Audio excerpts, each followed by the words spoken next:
नमस्कार दोस्तों, India plus channel पर आपका स्वागत है। आज के इस वीडियो में हम आपको आज की सबसे बड़ी खबरें बताने वाले हैं, जिसमें देखने वाले हैं कि पीओके को खाली करने के लिए यूएन में मुद्दा हुआ गरम, पाकिस्तान को जारी हुई वार्निंग। तो वहीं बताएंगे कि भारत के सामने व्यापार करने को लेकर किस तरह से भारत के सामने घुटनों पर आया पाकिस्तान, भारत की मान ली गई बातें। तो वहीं इसरो को लेकर भी एक और बड़ी कामयाबी के बारे में हम आपको बताएंगे। साथ ही हम आपको आज की सबसे बड़ी धमाकेदार खबर भी बताएंगे, जिसमें रक्षा के क्षेत्र में भारत में एक और नया कीर्तिमान बनाया है। दोस्तों, इनके अलावा भी आपको बड़ी खबरें बताने वाले हैं, लेकिन दोस्तों उससे पहले आज इस वीडियो पर भारतीय सेना और भारतीय रक्षा वैज्ञानिकों के सपोर्ट में लाइक जरूर कीजिएगा। साथ ही वीडियो के नीचे कमेंट में लिख दीजिएगा जय हिंद जय भारत। चलिए अब शुरू करते हैं। अब जल्द पीओके को लेकर एक्शन लेगा भारत। यूएन में उठा पीओके का मुद्दा, पाकिस्तान को जारी हुई वार्निंग। दोस्तों, आज की सबसे धमाकेदार खबर है यूएन से, जहां पाकिस्तान को भारत की जमीन यानी पीओके को खाली करने के निर्देश मिले हैं। निर्देश छोड़ो, एक तरह से विश्व के सबसे ताकतवर संगठन यूएन से पाकिस्तान को तगड़ी वार्निंग मिली है कि वो भारत के अभिन्न हिस्से पीओके को जल्द खाली कर दे। दोस्तों, आपको बता दें कि पाकिस्तान के कब्जे वाले कश्मीर और गिलगित बाल्टिस्तान के बड़े नेताओं ने पीओके की आजादी को लेकर जिनेवा में संयुक्त राष्ट्र के बाहर जमकर प्रदर्शन किया, जिसमें यह मांग रखी है कि पाकिस्तान के कब्जे वाले इलाकों से पाकिस्तान अपनी सेना को हटा ले। दोस्तों, आपको बता दें कि पीओके के लोग और साथ ही गिलगित बाल्टिस्तान के लोग भी भारत से कई बार कह चुके हैं कि वो भारतीय सेना को पीओके को पाकिस्तान के चंगुल पर आजाद करवाना चाहिए और भारत को तुरंत ही इसको लेकर फैसला लेना चाहिए। इधर मोदी सरकार खुद ये कह रही है कि पीओके को वापस भारत का हिस्सा बनाना उसके एजेंडे में शामिल है और भारत ऐसा करके रहेगा। आपको बता दें कि जेनेवा में यूएन के बाहर संयुक्त राष्ट्र मानवाधिकार परिषद के 55वें सत्र के दौरान राष्ट्रीय समानता पार्टी JKGBL की तरफ से प्रदर्शन किया गया था। वहीं दोस्तों, पीओके को लेकर भारत को अब विदेशों से भी समर्थन मिलना शुरू हो गया है। ताजा अपडेट ये है कि ग्रीस ने पीओके की वापसी को लेकर भारत का समर्थन किया है। ग्रीस की तरफ से पाक अधिकृत कश्मीर में लोगों पर हो रहे अत्याचारों पर पाकिस्तान को जमकर सुनाया है। ग्रीक ने पाकिस्तान के कब्जे वाले कश्मीर के साथ ही गिलगिट बाल्टिस्तान में भी पाकिस्तान के अत्याचार की पोल खोली है। साथ ही इस मामले में भारत को सपोर्ट किया है। दोस्तों, आपके मुताबिक क्या भारत को आगामी चुनावों से पहले ही पीओके पर चढ़ाई कर उसे भारत का हिस्सा बना लेना चाहिए, हाँ या नहीं? या फिर भारत को चुनावों के बाद यह फैसला लेना चाहिए?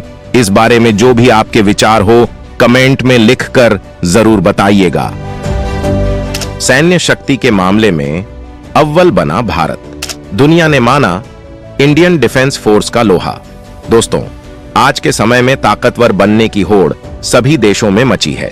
इसके लिए सभी देश कई नए नवेले हथियारों से लेकर परमाणु बम तक जुटा रहे हैं। छोटे से लेकर बड़े देश अपनी सैन्य व्यवस्था को युद्ध के लिए तैयार कर रहे हैं। हाल में कई देशों ने युद्धाभ्यास भी एक साथ किया है। इस क्रम में भारत भी खुद को मजबूत करने के लिए अपनी सैन्य व्यवस्था और तंत्रों को मजबूत कर रहा है। भारत भी अब ताकतवर देशों में गिना जाता है।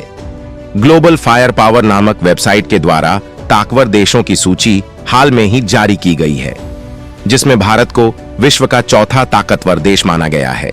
शीर्ष पर संयुक्त राज्य अमेरिका बना हुआ है, जबकि दूसरे नंबर पर रूस है। कई देशों की नजर में खटकने वाला चीन तीसरे नंबर है। उसके बाद चौथा स्थान भारत को मिला है।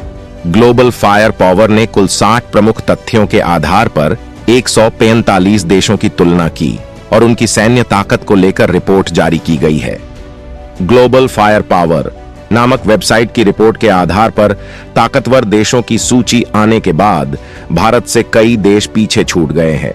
पहले नंबर पर अमेरिका, दूसरे नंबर पर रूस, तीसरे नंबर पर चीन के बाद चौथा नंबर भारत का है। भारत के चौथा स्थान प्राप्त करने के बाद 5वें नंबर पर दक्षिण कोरिया, 6ठे नंबर पर इंग्लैंड, 7वें नंबर पर जापान, 8वें नंबर पर तुर्की, 9वें नंबर पर पाकिस्तान और 10वें नंबर पर इटली है। भारत के साथ जब तब पंगे लेने वाला पाकिस्तान भी भारत के आसपास कहीं खड़ा नहीं है। चीन को छोड़कर कोई भी पड़ोसी देश भारत के आसपास दूर दूर तक नहीं है। दोस्तों, इस क्रम में क्या आप ये बात मानते हैं कि भारत को सैन्य शक्ति के लिहाज से ताकतवर देश बनाने के मामले में मोदी सरकार का अहम रोल है? अगर हां, तो कमेंट में लिखकर जरूर बताइएगा। भारत के इसरो ने फिर से रच दिया इतिहास। जो काम बड़े बड़े देश भी नहीं कर पाए, भारत के इसरो ने एक झटके में कर दिया। दोस्तों, अगली खबर है इसरो की तरफ से, जिसने करोड़ों देशवासियों को खुश होने की एक और वजह दे दी है, जिसकी तारीफ विश्व की तमाम स्पेस एजेंसियां कर रही हैं। दरअसल शुक्रवार को ही इसरो ने रीयूजेबल लॉन्च व्हीकल की सफल लैंडिंग करवाई है, जिसे स्वदेशी स्पेस शटल कहा जा रहा है। कर्नाटक में एक रनवे पर इसकी सफल लैंडिंग कराई गई, जिसके बाद से यह चर्चा में आ गया है। इस रॉकेट को भारतीय वायुसेना के हेलीकॉप्टर से 4.5 किमी की ऊंचाई तक ले जाया गया और रनवे पर ऑटोनॉमस लैंडिंग के लिए छोड़ा गया, जिसके बाद इसने सफल लैंडिंग की। इसरो का कहना है कि इस टेक्नोलॉजी से रॉकेट लॉन्चिंग अब पहले से सस्ती होगी। अंतरिक्ष में अब उपकरण पहुंचाने में लागत काफी कम आएगी। अब ये क्या काम करेगा और किस तरह से भारत इससे भयंकर तरीके से अरबों डॉलर कमाने वाला है, वो समझिए। दरअसल किसी भी रॉकेट मिशन में दो बेसिक चीजें होती हैं, रॉकेट और उस पर लगा स्पेसक्राफ्ट। रॉकेट का काम स्पेसक्राफ्ट को अंतरिक्ष में पहुंचाना होता है। अपने काम को करने के बाद रॉकेट को आमतौर पर समुद्र में गिरा दिया जाता है, यानी इसका दोबारा इस्तेमाल नहीं होता। लंबे समय तक पूरी दुनिया में इसी तरह से मिशन को अंजाम दिया जाता था। यहीं पर एंट्री होती है रियूजेबल रॉकेट की। रियूजेबल रॉकेट के पीछे का आइडिया स्पेसक्राफ्ट को लॉन्च करने के लिए इस्तेमाल किए जाने वाले अल्ट्रा एक्सपेंसिव रॉकेट बूस्टर को रिकवर करना है, ताकि फ्यूल भरने के बाद इनका फिर से इस्तेमाल किया जा सके। इसरो का रियूजेबल लॉन्च व्हीकल स्पेसएक्स से बिल्कुल अलग है। मिशन के दौरान स्पेसएक्स रॉकेट के निचले हिस्से को बचाता है, जबकि इसरो रॉकेट के ऊपरी हिस्से को बचाएगा, जो ज्यादा जटिल होता है। इसे रिकवर करने से ज्यादा पैसों की बचत होगी। यह सैटेलाइट को स्पेस में छोड़ने के बाद वापस लौट आएगा। इसरो का स्पेसक्राफ्ट ऑटोनॉमस लैंडिंग कर सकता है। भारत के सामने गिड़गिड़ा रहा है पाकिस्तान। भारत के साथ व्यापार के लिए घुटनों पर आया पाकिस्तान। दोस्तों, एक और बड़ी खबर है पाकिस्तान से, जिसने अब भारत के सामने सरेंडर कर दिया है।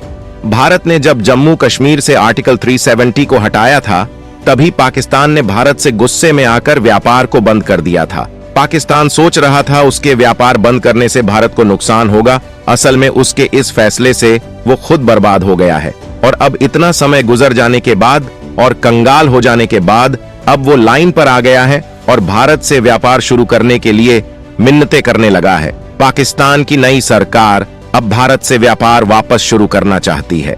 पाकिस्तान के विदेश मंत्री इशाक डार ने भारत से व्यापार शुरू करने की इच्छा जताई है। उन्होंने कहा कि पाकिस्तान के व्यापारी भारत से बिजनेस करने को उत्सुक हैं। हम भारत के साथ व्यापार करने पर गंभीरता से विचार कर रहे हैं। पाकिस्तान के व्यापारियों का कहना है कि भारत से सामान अभी भी पाकिस्तान में आता है। यह सिंगापुर और दुबई से होकर पाकिस्तान पहुंचता है, जो काफी महंगा पड़ता है। इसलिए अब पाकिस्तान भारत के साथ एक बार फिर से सीधे व्यापार करने के लिए विचार कर रहा है। हालांकि दोस्तों, आपके विचार से क्या भारत को पाकिस्तान से एक बार फिर से व्यापार करना चाहिए या फिर नहीं? जो भी आपके विचार हों, कमेंट में लिखकर जरूर बताइएगा।